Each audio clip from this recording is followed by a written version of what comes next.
Hi hello అండి, welcome back to my channel పద్దు express. ఎలా ఉన్నారు? అందరు బాగున్నారా? ఈరోజు నాన్ వెజ్ ప్రియులకి ఒక మంచి చికెన్ కర్రీ, అది కూడా దేంతోనో తెలుసా?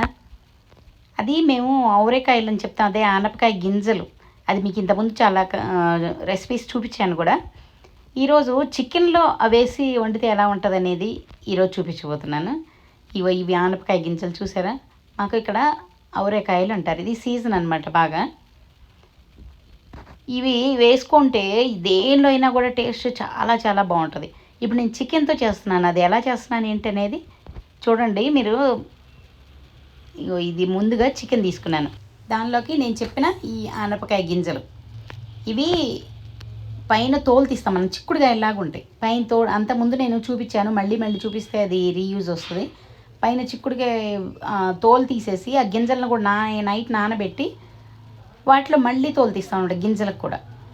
అవి రెడీగా కూడా దొరుకుతాయి, రెడీగా దొరికినాయి. చాలా రేట్లు ఉంటాయి, మనం ఇంట్లో చేసుకుంటే తక్కువ కాదు, టైం ఉండాలన్నమాట.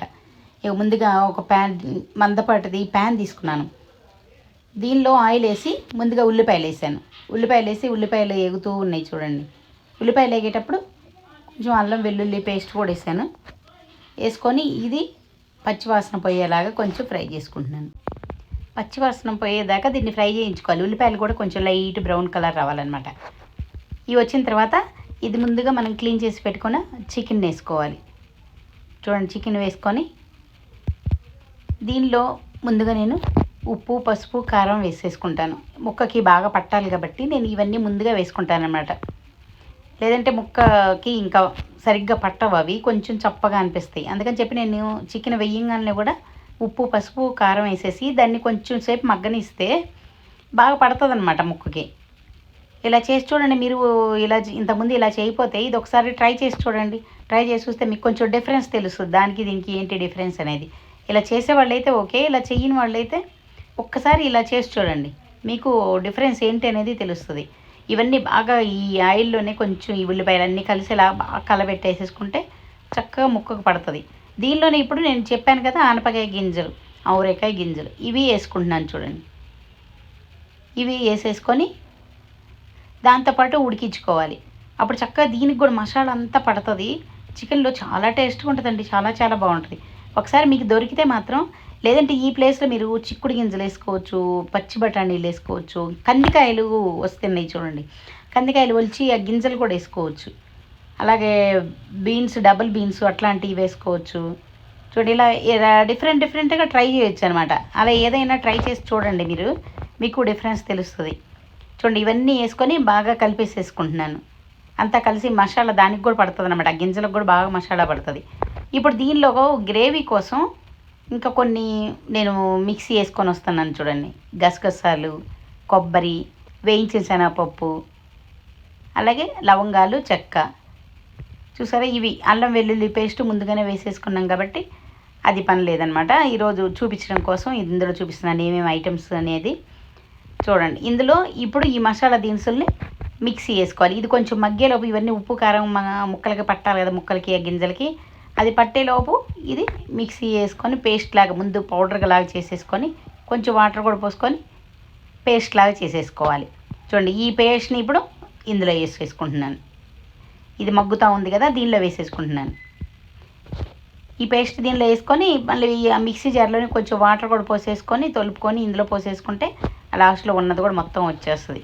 ఎందుకండి వేస్ట్ చేయటం కదా, వేస్ట్ చేయకుండా ఉన్నది కూడా మొత్తం వేసేసుకున్నాం అనుకోండి, చక్కగా ఈ కూరలో గ్రేవీకు వస్తుంది. అలాగే వాటర్ ఎలాగో మనం పోసుకోవాలి, అందులో పోసుకొని ఇందులో పోసేసుకున్నాం అనుకోండి, అది చక్కగా లోపల అడుగున అంటుకున్నది కూడా వచ్చేస్తుంది. చూడండి, ఇలా వీటిని బాగా కలబెట్టుకోవాలి. ఎంత సింపుల్గా చూడండి, చాలా సింపుల్గా చేసుకోవచ్చు, కానీ చాలా టేస్టీగా ఉంటుందండి. ఇది అన్నంలోకే కాదు, రాగి ముద్దకి, చపాతీలకి, దోశలకి తినండి. దోశలు కూడా చికెన్తో మీరు ఎప్పుడైనా తింటారా? ఇలా చేసుకొని తిని చూడండి. అంటే ఫుల్ లిక్విడ్ లాగా ఉండదు, అలాగని గట్టిగా ఉండదు, ఫ్రై లాగా ఉండదు, సెమీ గ్రేవీ లాగా. ఇలా ఉన్నప్పుడు మనం దేనికైనా తినొచ్చు అనమాట. ఇలా కొందరైతే ఇడ్లీలతో కూడా తింటారు దీన్ని, తెలుసా? మేమైతే ఇడ్లీ తినంగానే దోశలకైతే తింటాము. మిగిలిపోయింది అనుకోండి మరుసటి రోజు మేము దోశలు వేస్తాం. దోశలు వేసుకొని బాగుంటుంది, చాలా బాగుంటుంది. చపాతీలకైనా దోశలకైనా అలాగే ఇది గీ రైస్కు మామూలు రైస్ దేనికైనా కూడా ఇది కాంబినేషన్ మాత్రం దేనికైనా బెస్ట్ కాంబినేషన్ అని చెప్పొచ్చు అనమాట. ఇప్పుడు ఇది కుక్కర్ పాన్లో చేస్తున్నానని చెప్పాను కదా, ఆ పాన్ మూత పెట్టేసి చక్కగా వెయిట్ పెట్టుకొని ఒక 2 విజిల్స్ వస్తే సరిపోతుందండి. 2 విజిల్స్ వచ్చేస్తే చాలు, మొత్తం చక్కగా ఉడికిపోతాయి. ఆ గింజలు ఏమన్నా మరి పిసర పిసర అయిపోతాయి అనుకుంటున్నారా? ఏమవ్వవు. చూడండి ఎంత బాగా గింజలు కనిపిస్తూ ఉన్నాయో, చాలా బాగా. కర్రీ కూడా చూడండి ఎంత అట్రాక్షన్గా బాగా కనిపిస్తుందో, కలర్ కానీ ఎంత బాగుంది. దీనిలో చివరిగా కొంచెం కొత్తిమీర పుదీనా వేసేసుకుంటే ఇంకా ఫ్లేవర్ ఇంకా బాగుంటుంది. కొత్తిమీర పుదీనా వేసేసుకొని కలుపుకొని ఒక 2 నిమిషాలు అలా వేడి చేసుకోవచ్చు. వేడి చేసేసుకుంటే మొత్తం దానిలోకి పడతాయి అన్నమాట. నాన్ వెజ్లు అనేసరికి ఎలాగైనా కొత్తిమీర పుదీనా వేసుకుంటేనే ఫ్లేవర్. అచ్చగా కొత్తిమీర వరకే వేస్తారు కొందరు. నేనైతే నాన్ వెజ్లకి పుదీనా కూడా వేస్తే ఆ ఫ్లేవర్ ఇంకా చాలా బాగుంటుంది. బిర్యానీలకైనా సరే, ఇలా చికెన్ కర్రీలు ఏదైనా నాన్ వెజ్ కర్రీస్కి ఇలా వేసామనుకోండి, చూడండి గ్రేవీ కూడా ఎంత చక్కగా ముక్కగా కూడా బాగా ఉడికిపోయింది. మంచి గ్రేవీ తయారైంది. దీంతో ఏది తిన్నా కూడా చాలా బాగుంటుందండి. మీరు తప్పకుండా దీన్ని ట్రై చేయండి. అంటే గింజలు మాకు దొరకవు కదా అనుకోవచ్చు, గింజల బదులు వేరే ఏదైనా చెప్పాను కదా ఆప్షన్, అవి ట్రై చేయండి. నచ్చితే లైక్ చేయండి, షేర్ చేయండి,